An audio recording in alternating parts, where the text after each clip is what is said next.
在我和我男朋友谈恋爱的时候，好像永远有另外一个人的存在。无论我男朋友送我什么，他永远感觉到心里不平衡，好像家里买任何东西都要有他的一份。我和我男朋友去哪，他都要想尽一切办法把我们俩分开。最让我生气的就是，每当发生问题的时候，我男朋友永远都不站在我的这边。我实在受不了这种没有安全感的生活了。在他们情感生活当中的那个第三者究竟是谁呢？影响又有多大呢？让我们用掌声请出这一对来，掌声有请。男嘉宾小浩26岁，来自大庆，石油工人；女嘉宾小韩23岁，同样来自大庆，是一名职员。来，有请两位。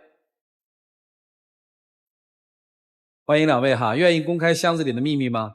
愿意。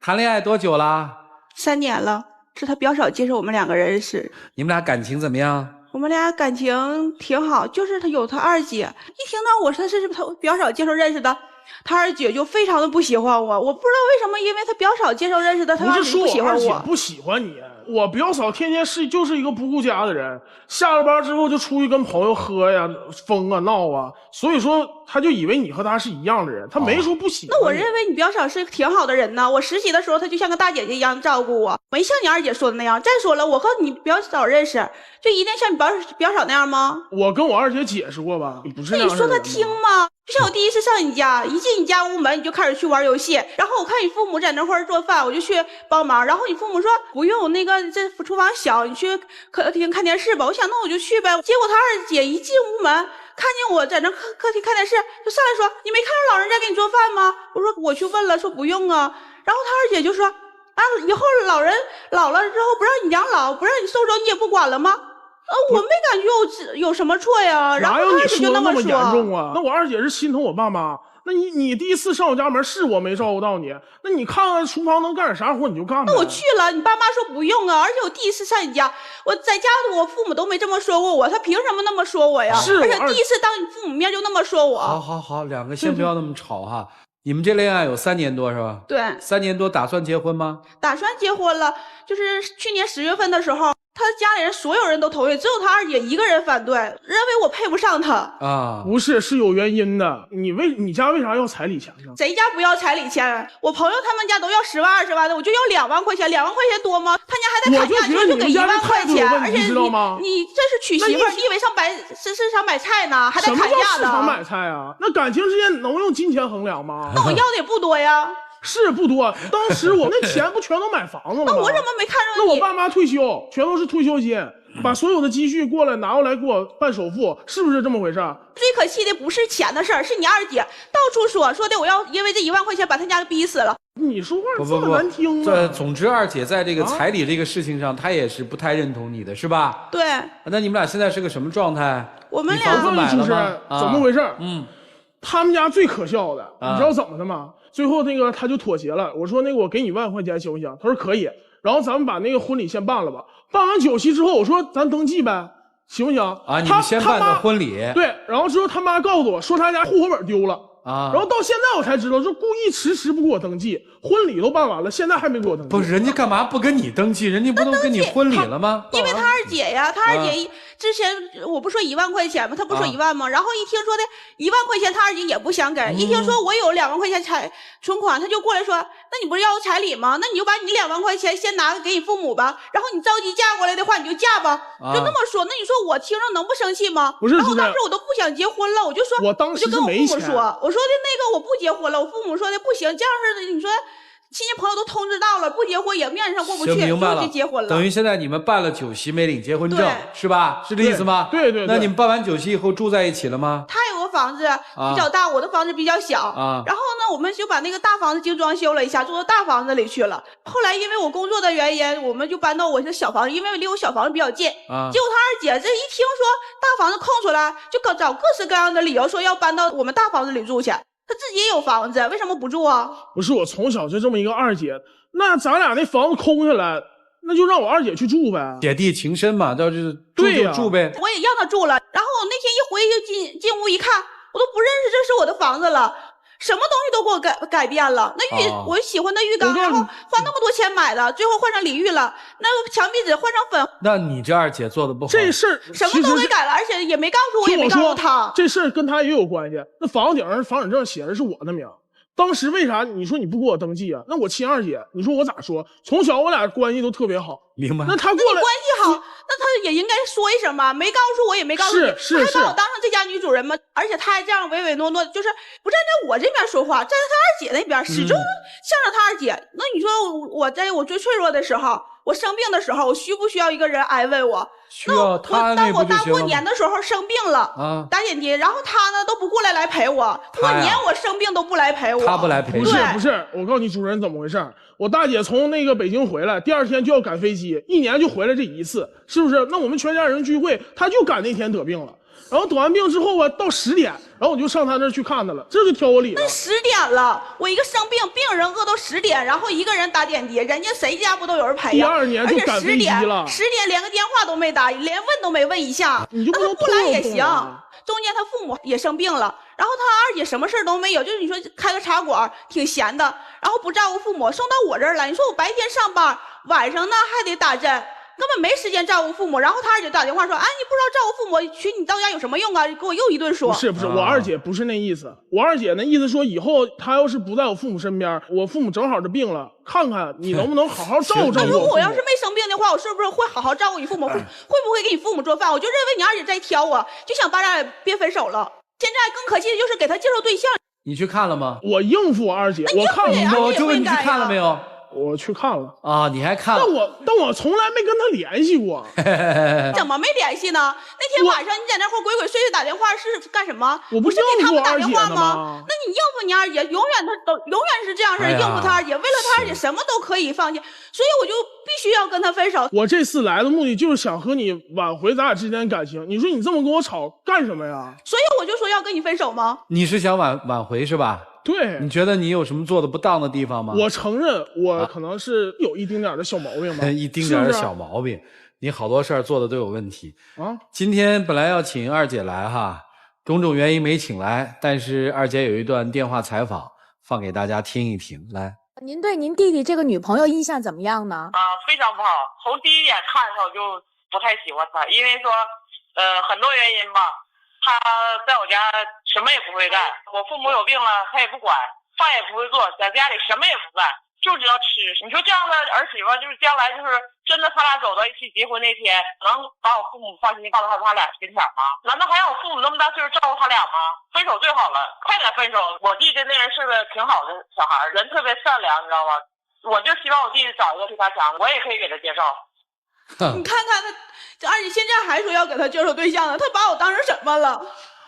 我到现在为止也弄不明白二姐为什么要这么对他，这好像像一个谜一样。看看老师们怎么看待这组问题吧。一起进入丘比特问卷。为什么二姐会这么不喜欢这个女孩？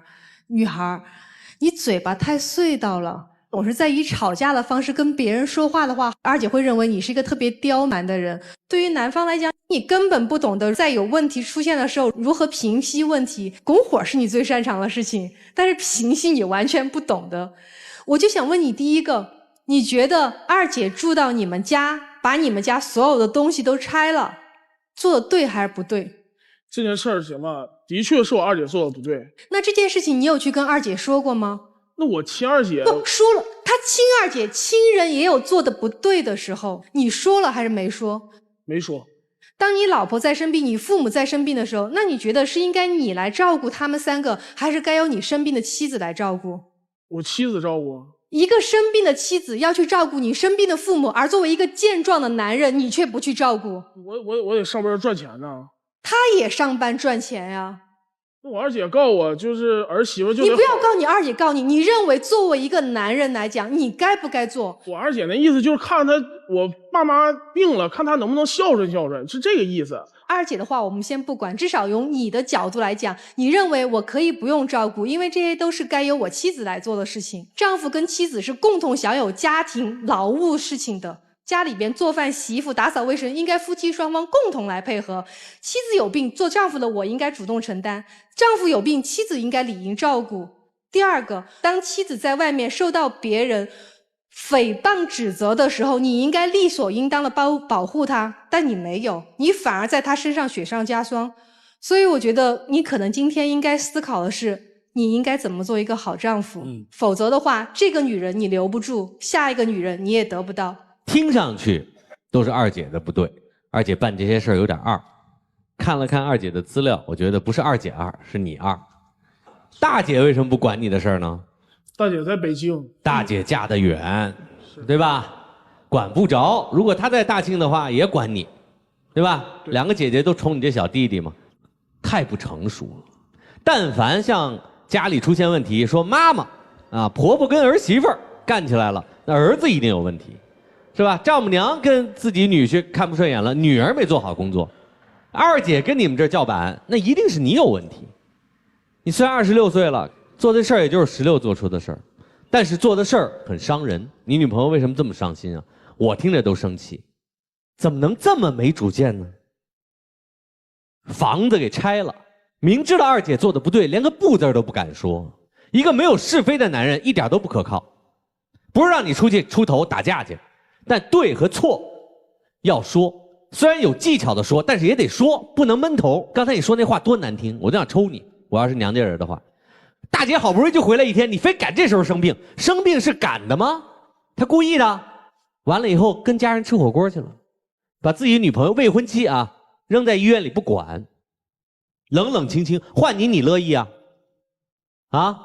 你生病了，全家人都吃饭去了，不管你，你怎么那么不开眼呢？就挑今天生病，你能受得了这口气啊？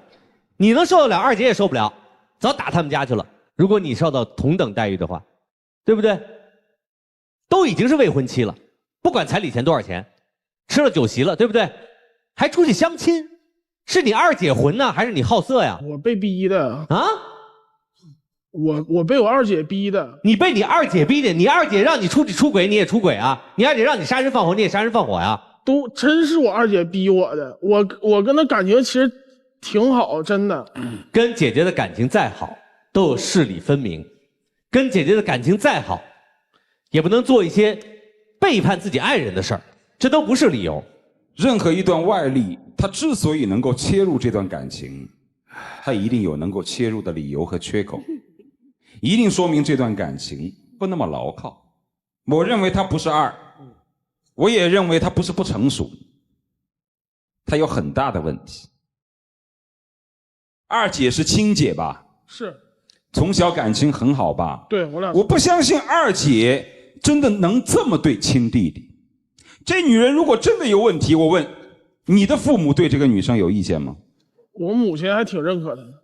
你看，如果父母对她都没有太大的意见，说明这个女生不会有太大的问题。而为什么一个亲二姐是希望自己弟弟幸福的二姐，在双方在当地摆过酒席之后，采取如此极端的方式，蓄意的破坏，还去介绍所谓新的女朋友给你认识？前后大概聊了几个？10个左右。我的妈！10个，我几乎敢断定你在你二姐面前也同仇敌忾的说过她的不好。如果你二姐每一次在说她的时候，你表现出来的是一副非常伤心为难的神色，跟二姐说她其实挺好的。我不说违逆你二姐的意思，非要跟你二姐干起来，你说其实她挺好的，她还不错，谁没有点问题呢？弟弟已经跟她办了酒席了，我觉得这样对她确实有点不好。如果你说过这样的话，我不信你的二姐会这样介绍10次让你去相亲，不可能。你的二姐也是为了你好，所以我认为你这个人很有问题，你自己对这段感情不是很有信心，同时你也认可你二姐的一些看法，认为她很有问题，所以才造成了你的二姐全权做主，才形成了这样的一个闹剧。10次啊！我不相信一个人如果不配合的状态下，他能完成10次的相亲，我不信。所以我认为真正的问题就在你们之间。我不认为你们有很爱，我也不认为这个男人对你很有信心，或者对这段感情的前景有多么大的信心。甚至我认为其实他今天来挽回，或者是之前跟你办酒席，他都没有做好十足的准备。你有点太急了。就这样。想想老师们说的话，重新审视和考虑一下。男生也是一样的。好，接下来我们一起进入柔顺拉芳黄金60秒。咱俩在一块儿3年多了，我觉得这期间我做的一些做法的确是有点不对，但是我觉得我自己真是很懦弱，但我希望你能珍惜咱俩这3年来的感情，我真是很想挽回你，跟你一起走下去。我不会再让我二姐以后掺和咱俩之后的生活了，我希望你能再相信我这一回。你说这些都没有用，我不会再相信你了。你给我的承诺太多了，不是这一次，你说过太多次了。除非你二姐能改变，但是我感觉你二姐不会改变。就像她刚才也说了，她还是一直认为我很不好，所以咱俩没有办法在一起。好，请亮灯。还有一次帮助的机会，谁要？你还是你？谁要？你们俩谁要？我。3种方式 ：A. 求助现场的观众 ；B. 倾听第三方的声音，一个神秘的声音可能会帮到你。C. 求助爱情导师，请你选择。选择 B。选择 B。B 确实有一段声音，是他相过亲的人，还是什么人呢？我们来听一下。航航，这么多年和我儿子在一起，对我儿子的好，阿姨都记在心里。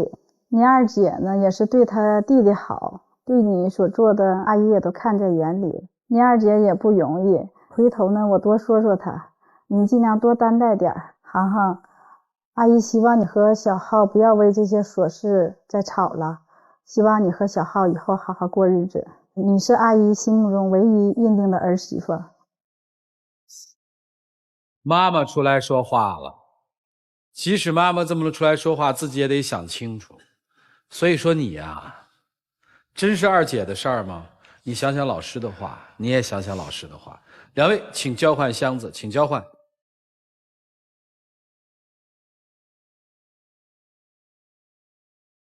别出来让他重新追哟，回去。来，请关门。看起来是有一个二姐横亘在两人的情感中间，实际问题还出在他们自己本身。看看他们自己的选择吧，一起来数5个数，来，5、4、3、2、1、4、3、2、1，请开门。哎，有。就是爱你爱你。姑娘，你想清楚了吗？你真的想清楚了？啊，你一点都不欣喜去看他是吧？还站在那儿是吧？来，姑娘站中间来。女生，你都把这给他，你干嘛还出来啊？这是你送给我的定情礼物，我还给你，你还了你还出来呢？你哪怕你让他在现实生活里再追你一段呢，你真傻呀你！哎，那10个相亲里面有好看的吗？啊？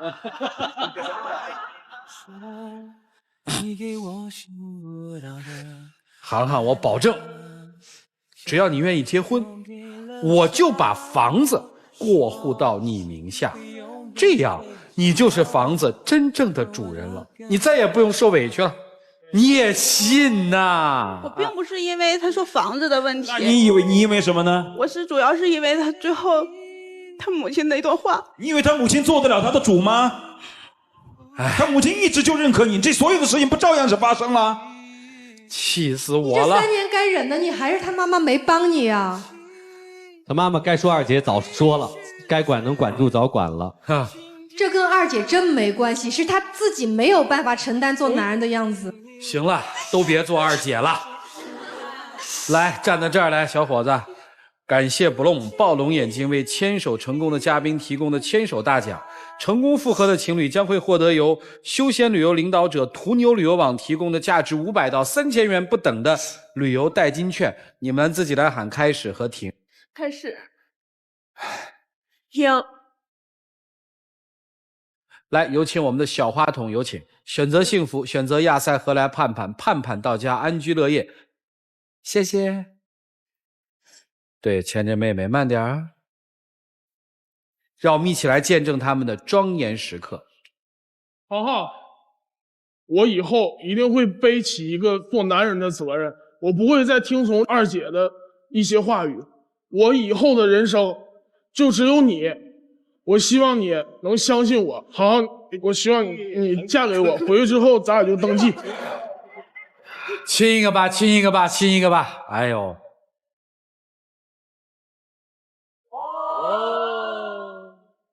你不跟二姐说点啥？二姐，你别管我了。媳妇儿骗回去了，又乐了。我问你一句啊，你媳妇儿也生病了，你爸妈也生病了，怎么办？我管我媳妇儿，不管我。爸妈跟媳妇儿一起管，爸妈跟媳妇儿一起管。你说，我说句实话，我倒替这姑娘放心了。不是这小子啊，诚心花心，确实这小子笨。好好回去过日子去吧，去吧。谢谢涂磊老师，谢谢嘉宾。哎，他是真笨呐！你这问题问得太好了。